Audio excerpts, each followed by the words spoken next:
Good morning everyone. इस video में हम unit 2 time value of money discuss करने वाले हैं। तो टाइम वैल्यू ऑफ मनी नाम से ही हमें पता चल रहा है कि पैसे की वैल्यू में जो चेंज हो रहा है विद रिस्पेक्ट टू टाइम, यानी कि आज से 10 साल बाद वो जो आज मैंने अपने बैंक में पैसे डाले उसकी वैल्यू कितनी होगी, या जो आज से 10 साल बाद जो पैसे मेरे को 10 करोड़ चाहिए उसकी आज मैं कितने रुपए डालूँ। ये चैप्टर से हमें ये अंडरस्टैंडिंग मिलने वाली है। दो चीज़ें हम इसमें डिस्कस करेंगे, एक है फ्यूचर वैल्यू, एक है प्रेजेंट वैल्यू। पूरा का पूरा चैप्टर इसी पे है। फ्यूचर वैल्यू ये है कि आज मैंने अपने बैंक में 10 लाख रुपए डाल दिया, मेरा बैंक वाला मेरे को 10% का ब्याज दे रहा है, तो आज से 20 साल बाद, 25 साल बाद या 10 साल बाद वो कितने रुपए हो गए। आई नो बहुत ईजी, हमने बचपन से किया हुआ है। थोड़ा सा ट्रिक्ड है क्योंकि ट्रिक्ड नहीं है, कुछ अलग से केसेस आ गए हैं। अदरवाइज जो बेसिक फॉर्मूला हमने बचपन में लगाया था वही अगर लगाए तो भी हमारे आंसर्स आएंगे। ऑलवेज इसमें एक चीज़ ध्यान रखनी है कि इसमें कंपाउंडिंग इंटरेस्ट लगेगा, नॉट सिंपल इंटरेस्ट। इन दोनों का डिफरेंस मैं आपको अभी थोड़ी देर में बताऊंगा। Then is present value. Present value क्या है? आज से 10 साल बाद मेरे को 1 करोड़ रुपए चाहिए, आज मैं कितने रुपए डालूंगा बैंक में कि मेरे को 1 करोड़ रुपए मिल जाएंगे। अगर मेरा बैंक वाला 10% दे रहा है तो वो मेरे को कैलकुलेट करके मैं खुद ही कैलकुलेट कर दूंगा, उतने रुपए डाल दूंगा, 10 साल बाद मेरे को उतने रुपए मिल जाएंगे। सो ये दोनों पूरा का पूरा चैप्टर इन्हीं दोनों चीज़ों के ऊपर कैलकुलेशन है, एक प्रेजेंट वैल्यू एक फ्यूचर वैल्यू, और कुछ नहीं है पूरे चैप्टर में, और बहुत ईजी चैप्टर है। So we can easily get this done. सबसे पहले हम बात करते हैं फ्यूचर वैल्यू की। फ्यूचर वैल्यू यानी कि आज मैंने 1 करोड़ रुपए लगाए, कल मेरे पास कितने होंगे या 1 साल बाद कितने होंगे। इसका क्या फॉर्मूला है? Present value. प्रेजेंट वैल्यू यानी कि आज मैंने कितने रुपए लगाए हैं, मल्टीप्लाई करना है उसको 1 + आई यानी कि इंटरेस्ट कितना मिल रहा है मेरे को, इंटरेस्ट रेट मेरा बैंक वाला कितना दे रहा है। तो सपोज़ अगर मेरा बैंक वाला इंटरेस्ट रेट 10 रुपये दे रहा है या 10% दे रहा है, तो 10% का मतलब हम क्या करेंगे, 10% अगर मेरे को कोई बैंक वाला इंटरेस्ट दे रहा है तो 10% को कैलकुलेट करने के लिए हम क्या करते हैं, हमेशा 100 से डिवाइड करते हैं। यही होता है ना।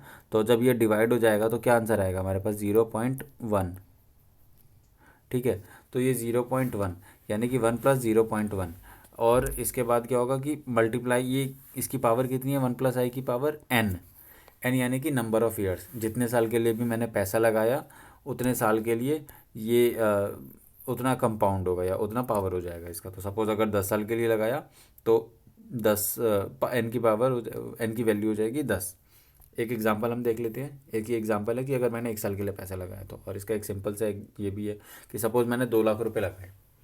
आज इस साल के शुरू में मैंने अपने बैंक अकाउंट में 2 लाख रुपए डाले, मेरा बैंक वाला 4% का इंटरेस्ट दे रहा है।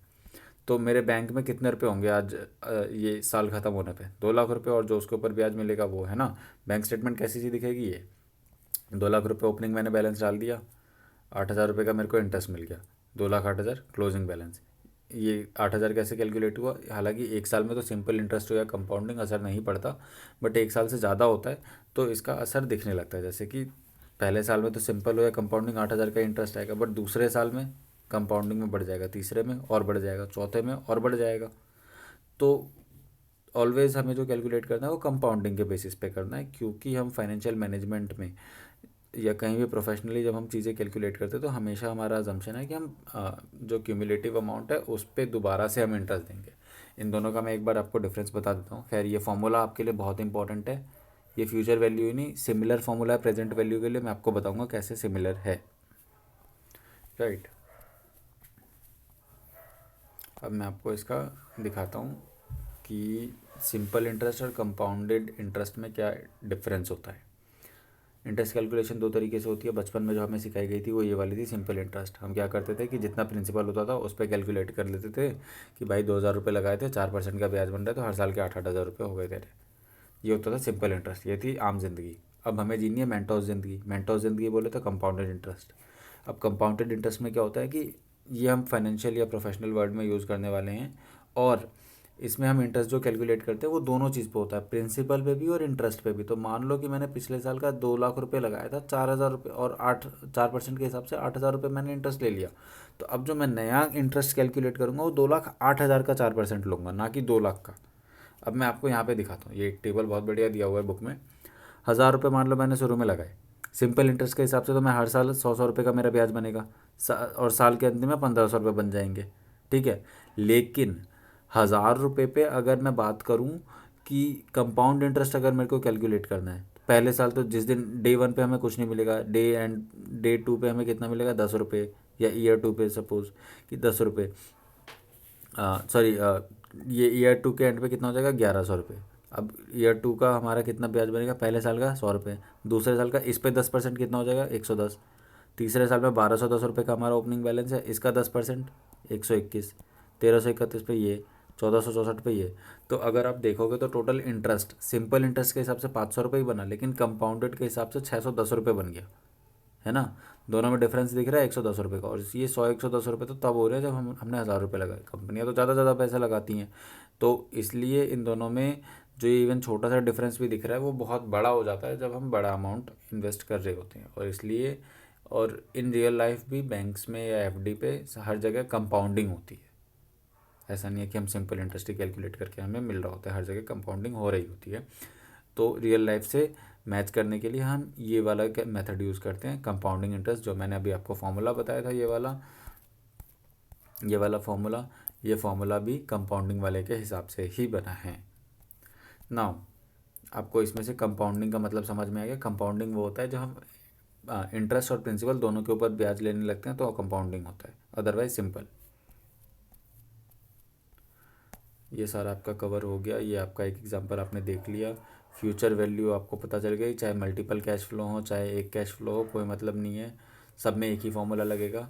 एक आपको मैं दिखा देता हूँ, इसमें 2 मेथड से हम कैलकुलेट कर सकते हैं अपना फ्यूचर वैल्यू। हमें ध्यान रखना है, हम प्रेफर करेंगे कि मेथड 2 से करें, कोई दोनों में मेजर डिफरेंस नहीं है, लेकिन ताकि हमें कम ध्यान लगाना पड़े, इश्यूज़ कम हो, या इधर उधर का ध्यान ज़्यादा ना जाए, ज़्यादा एनर्जी वेस्ट ना हो, इसके लिए हम सिर्फ मेथड 2 ही यूज़ करेंगे, मेथड 1 से कोई यूज़ नहीं करेंगे। एग्जाम्स में भी स्पेसिफिक होकर ये नहीं बताया जाता कि आपको क्वेश्चन मेथड 1 से करना है या मेथड 2 से।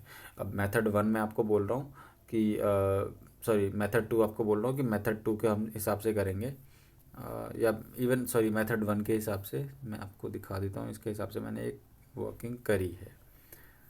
तो ये मेथड 1 वाला है, इसमें हम क्या करेंगे कि हर साल का इंटरेस्ट जो है ना अगले साल में जोड़ते जाते हैं। फिर इस जैसे कि ईयर 0 का इंटरेस्ट हमने यहाँ जोड़ दिया, फिर ईयर 1 का जो इंटरेस्ट है ये 2,31,000 ये जोड़ा, ईयर 2 का जो इंटरेस्ट है ये रहा, ईयर 3 का इंटरेस्ट जो हमारा बना ये वो जोड़ दिया, चौथे का ये जोड़ दिया, और ऐसे करके फेयर वैल्यू निकालते हैं। इस वाले में हम क्या करते हैं कि ईयर 0 पे जो हमने पैसा लगाया, सारे साल का पैसा जो भी ब्याज बनना था वो सारा जोड़ के एकदम लास्ट में लिख दिया। ईयर 1 पे जो हमने पैसा लगाया वो सारा जोड़ के एक साथ लिख दिया, 2 पे जो हमने पैसा लगाया वो लगा दिया। अब मैंने इस पर कैलकुलेशन कैसे करी है देखो, ईयर 0 पे मैंने 1,00,000 रुपये लगाए, और 5 साल बाद उसकी वैल्यू क्या होगी, तो 1,00,000 रुपये लगाए, ब्रैकेट 1+i, आई जो भी होगा, हमने यहाँ 10% लिया हुआ है तो 10%, और उसकी पावर 5 क्यों, 5 साल के लिए लगाया हुआ है। अब 0 से देखो, 1 साल, 2 साल, 3 साल, 4 साल, 5 साल, तो 5 5 साल लगाए तो 5। अब यहाँ पे देखो, अब ईयर 1 वाले की जो क्लोजिंग वैल्यू हमें निकालनी है, तो इसमें क्या करना है कि ईयर 1 पे हमने कितने रुपए लगाए हैं, 1,00,000 रुपये और लगा दिए, यानी कि, और इसको यहाँ तक लेके जाना है। तो अब इसमें देखो 1 की पावर 4 पता है कहाँ से आया, हमने यहाँ पैसा लगाया, 1 साल, 2 साल, 3 साल, 4 साल। सिमिलरली यहाँ से 3 साल होगा, 1 साल, 2 साल, 3 साल, तो यहाँ वाले के लिए हमने 3 की पावर रखी है, यहाँ पे 2 साल, यहाँ पे 1 साल, यहाँ वाले के लिए 0 हो जाएगा क्योंकि इस बंदे ने तो आज ही पैसा डाला था और ये आज ही ले रहा है, तो यानी कि 0 साल के लिए इसने इन्वेस्ट किया, तो इसलिए इसकी पावर 0। आपको समझ में आएगा कि ये कैसे कैलकुलेट, इसकी पावर कैसे आ रही है। तो जितने साल के लिए हमने पैसा फंसाया या पैसा लगाया वो रहेगी पावर, जितना ब्याज मिल रहा है वो लगा दिया, और जो लगाया है, जितने पैसे हमने आज लगाए हैं वो है 1,00,000 रुपये। हर साल हमने यहाँ पे 1,00,000 रुपये लगाया था, उसी के हिसाब से फॉर्मूला कैलकुलेट हो गया।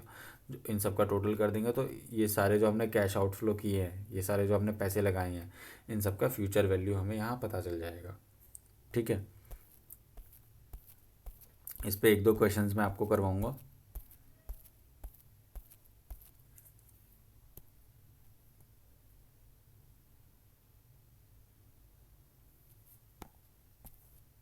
तो आपको इसमें से मेथड ये वाला फॉलो करना है, ये वाला आप इग्नोर कर सकते हो क्योंकि थोड़ा सा टाइम कंज्यूमिंग आपके लिए ज़्यादा हो जाएगा। अब इफेक्ट ऑफ कंपाउंडिंग मैंने आपको दिखाई दिया कि यहाँ पे कंपाउंडिंग के चक्कर में 110 रुपये ज़्यादा ब्याज मिल रहा था। सिंपल इंटरेस्ट के हिसाब से 1,500 का ब्याज बन रहा था, 500 रुपये का ब्याज बन रहा था, और 1,000 का हमारा इन्वेस्टमेंट था। और अगर हम कंपाउंडिंग करते तो 610 का ब्याज बन रहा है, यानी कि 110 रुपये का डिफरेंस, ये डिफरेंस तो कंपाउंडिंग का इम्पैक्ट आपको समझ में आ गया, और ये हमेशा ऐसा होगा कि इंटरेस्ट बढ़ेगा ही, घटता कभी नहीं है हमारा कंपाउंडिंग के चक्कर में। इसका इफेक्ट आपको समझ में आ गया, राइट। इसकी अगली क्लास में हम देखेंगे कि फ्यूचर वैल्यू ऑफ एनविटी क्या होगा। एनविटी में आप ये पूरा का पूरा जो है ना, ये हम अगले क्लास में डिस्कस करेंगे। अभी तक की जो भी हमारी डिस्कशन हुई है उसमें अगर आपको कोई डाउट है, कुछ भी है, तो आप कमेंट्स में मेंशन कर सकते हैं, मैं उसको अगले वीडियो में कंसिडर कर लूँगा। पहले वो डिस्कस कर लेंगे एंड उसके बाद अपनी अगली क्लास स्टार्ट करेंगे। Thank you for this.